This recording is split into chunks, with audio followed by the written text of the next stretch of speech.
আব্বু, দাদু আমার চশমা চুরি করেছে। আমার 5 বছরের মেয়ে আরিফার মুখে এমন কথা শুনে চমকে গেল আমার স্ত্রী ফারজানা। তাড়াতাড়ি মেয়েকে কোলে নিয়ে বলল, ছি মা, এভাবে বলে না, পচা কথা। তোমার চশমা দিয়ে দাদু কি করবে? ভেতরে আছে, চলো। আমি দেখেছি মা, দাদু চুপি চুপি পকেটে ঢুকিয়েছে। এভাবে নেওয়া ঠিক না, তাই না মা? ফারজানা একবার আমার দিকে তাকালো। ফারজানা ভীষণ বিনয়ী একটা মেয়ে। সে যথেষ্ট সম্মান করতে ভালোবাসে। ওদের শহরে পারফেক্ট ফ্যামিলিতে বড় হওয়া পারফেক্ট একটা মেয়ে। ওর কাছে চুরি একটা জঘন্য অপরাধের ব্যাপার। বাবাকে বাসায় এনেছি মাস 3 হলো। আগে গ্রামেই থাকতো। মা মারা যাওয়ার পর এখানে নিয়ে এসেছি। বাবার চশমা নেওয়ার চেয়ে ফারজানার এই এড়িয়ে যাওয়াটা আমাকে ভীষণ লজ্জায় ফেলেছে। ছোটবেলা থেকে চুরি করা আমাদের স্বভাব। স্বভাবে না, অভাবে। কোথাও খেতে গেলে চুরি করে 2টা মাছ বা মাংসের টুকরো ঘরে নিয়ে আসতে পারাটা আমাদের কাছে একটা আর্টের মতো ছিল। এতটা নিত্য ছিল যে এটা কোনো অপরাধের পর্যায়ে কেউ কখনো ফেলেনি। কারো ঘরের ফল, নারকেল পড়লে তা লুকিয়ে চুরি করে আনলে মাও খুশি হতো, মুড়ি দিয়ে মেখে দিত। আমাদের নিজেদের কিছু ছিল না, তা অন্যদের জিনিস চুরি না করলে আমরা খাবো কি? এটা ছিল একটা অকথ্য নীতি। নানা মানুষের ক্ষেতে চাষ করতো বাবা। দুপুরে যখন সাদা ভাত আর একটু মরিচের ভর্তা নিয়ে যেতাম, বাবা তার লুঙ্গির গোচর থেকে ক্ষেতের আলু, পটল, কাঁচামরিচ, মূলো যা পেত আমার গামছায় ভরে দিত। আমার মুখেও হাসি ফুটে উঠত। আজ শুধু লবণ দিয়ে ভাত খেতে হবে না। কারো পুকুরে জাল দেয়া হলে আমাদের বাপ ছেলের ডাক পড়তো ধরার জন্য। 2-4টা মাছ লুকিয়ে চুরি করতে পারলে আমাদের ঘরেও মাঝে মধ্যে ঈদ হতো। কিংবা কোরবানের সময় কাটাকুটির সাহায্য করার সময় চুরি করে মাংস আনতে পারলে মনে হতো বেহেশতের দান। মাছের বাজারে মাছ নামানোর কাজ করতাম স্কুল শেষে। আবর্জনার ভেতরে একবার ইলিশ মাছ লুকিয়ে রেখেছিলাম। মালিক মাছ গুনে একটা মাছ কম হওয়ায় খুব মেরেছিল, কিন্তু সে মাছ আনতে পেরেছিলাম ঘরে, গালের রক্ত মুছেও হাসতে হাসতে। তাই চুরি করতে কখনো খারাপ লাগেনি। এরও নোট আর খাতা চুরি করে আনতাম টিফিনের সময়। নিজের টাকায় কলম কিনতাম না। ওদের 1-2 জিনিস হারালে কখনো আলাদা করে চোখে পড়তো না। আমার দিব্যি চলে যেত। টিউশনি করতাম, খেতে কাজ করতাম, পাড়ার নানা কাজে সাহায্য করে এদিক ওদিক জিনিস সরাতাম।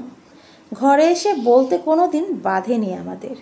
বাবাই বলতো, আমাদের কিছু নাই, অন্যের থেকে না মারলে খাবো কি? এখন সময় পাল্টেছে, আমার ভালো চাকরি হয়েছে, এখন চুরি এইভাবে চুরি করা লাগে না। তবে চাকরি করতে গিয়ে দেখেছি আমাদের চেয়ে বড় বড় চোর ভদ্র মানুষের আড়ালে, এবং তাদেরও চুরি করতে কোনো লজ্জা নেই, ঠিক আমাদের মতো। সংখ্যা যত বড়, চুরিটা শব্দ তত অনুপযুক্ত। তবে বাবার মধ্যে এখনও খুঁজে নেওয়ার চেয়ে চুরি করাটাই ভালো মনে করার প্রবণতা রয়ে গিয়েছে। আমার মেয়ে আরিফাকে নিয়ে সি বিচে গিয়েছিলাম। সেখানে সে একটা লাল রঙের রঙিন চশমা কিনেছে, সোফায় রেখেছিল। বাবা আস্তে করে নিয়ে গিয়েছে। স্বভাবজাত কারণে বাবার আচরণেও এমন লেগেছে। বাবা তা চুরি করেছে। হয়তো ফারজানাও চোখে পড়েছে। ফারজানা যত বিনয়ের সাথে এইসব আড়াল করে, আমার তত লজ্জা হয়। কারণ ফারজানা তো আর আমাদের মতো চুরি করে বড় হয়নি।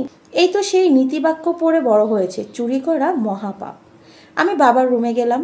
বাবা খাটের উপর বসে আছে, পিঠ দিয়ে ঘুরে বসে আছে। তার পুরনো থলে থেকে ভাঙা আয়না বের করে মুখ দেখার চেষ্টা করছে। আলমারির ভীষণ বড় আয়না আছে, বাবা তা দেখে না। আমি আস্তে আস্তে গিয়ে দেখি বাবা আরিফার চশমাটা লাগিয়ে হাসছে। লালচে কালচে দাঁতগুলো বাহিরে বেরিয়ে আসছে। আমি গিয়ে পিঠে হাত দিতেই বাবা চমকে উঠল। আমাকে দেখে স্বস্তির নিঃশ্বাস ফেলল। ও তুই? ভাবলাম বৌমা। তোর মেয়ের এই চশমাটা খুব সুন্দর। দাম কত রে? 100 টাকা। তোমার লাগবে? এত দাম? না না, এটা নিয়েছি না। বাবার মধ্যে চুরি করার কোনো আফসোস নেই, ফেরত দেওয়ার চিন্তা নেই। বাবা আবার চশমাটা লাগায়, এদিক ওদিক তাকিয়ে জানালার পাশে এসে আকাশ দেখে। এইবার বাবার কুঁচকে যাওয়া চোখ বেয়ে কান্না বেরিয়ে আসতে থাকে। আমি জানি বাবা কেন কাঁদছে। এই চশমাগুলো দেখলে আমিও কাঁদি, অঝরে কাঁদি। আমি কখনো পরি না এই ধরনের চশমাগুলো। আমার ছোট বোন ছিল রোকেয়া, এই একটা রঙিন চশমার জন্য সে জেদ ধরেছিল। চাচার বাড়িতে এক আত্মীয় গিয়েছিল শহর থেকে। তার কাছে সে চশমা দেখে বাবার কাছে জেদ ধরেছিল, তারও সে চশমা লাগবে। বাবার সারা মাসের আয় ছিল 30 টাকা। 50 টাকার চশমা কেনা বিলাসিতার চেয়েও বেশি। এক দুপুরে বাবা সে চশমা চুরি করতে গিয়ে ধরা পড়েছিল। ওর সামনেই বাবাকে মেরেছিল সে চাচা। রোকেয়া তা সহ্য করতে পারেনি। ভীষণ আদুরে ছিল তো। সেদিন বিকালে পুকুরের পাড়ে বেতঝাড়ের পাশে ভাসছিল ওর লাল ফ্রকটা, ভীষণ অভিমানে।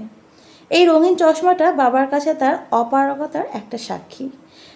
বাবা আমার হাত ধরে বলে, তোর তো এখন অনেক টাকা, এমন কয়েকটা চশমা এনে দে না আমায়, লাল, নীল, সবুজ। আমার মেয়ের কবরের পাশে আমি রেখে আসবো রে। বলতে বলতে বাবা আবার চোখে দেয় চশমাটা। আমি আস্তে করে রুমে গেলাম। ফারজানা মেয়েকে ঘুম পাড়িয়ে শুয়ে পড়েছে। গত বছর কক্সবাজার গিয়েছিলাম, তখন ফারজানা এরকম 3টা রঙিন চশমা কিনেছিল। আমি পরিনি, তার ড্রেসিং টেবিলেই একটা বক্সে রেখেছে ও। ফারজানা ঘুমাচ্ছে কিনা খেয়াল করে আস্তে করে খুলে চশমাগুলো নিলাম। ফারজানা ঘুমাচ্ছে, এটা ভেবে যেন শান্তি লাগছে। চশমাগুলো নিয়ে বাবাকে নিয়ে ছাদে গেলাম। বাপ ছেলে একে একে এক এক চশমা পরছি। আকাশটা এক একবার এক এক রকম হচ্ছে, লাল, নীল, সবুজ, কমলা। বাবা হাসছে, বাচ্চাদের মতো হাসছে।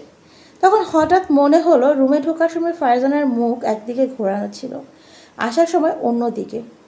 ওকে জেগেছিল এটা মনে হতেই ভীষণ অস্বস্তি লাগছে। কিন্তু সেদিন 20 লাখ টাকা কোথা থেকে এনে ওর হাতে দিয়েছিলাম সে প্রশ্ন সে করেনি। সেদিন নিজেকে চোরও মনে হয়নি। এই চশমা চুরি করে নিজের কাছে নিজেকে চোর মনে হচ্ছে। বাবা আরেকটা চশমা চোখে দিচ্ছে, চোখ ঝাপসা হচ্ছে বাবার, আমারও। সামান্য জিনিস চুরি করে আমরা মানতে পারি না, তবে এত বিশাল সব চুরিকে কিভাবে না আমরা মানিয়ে নেই।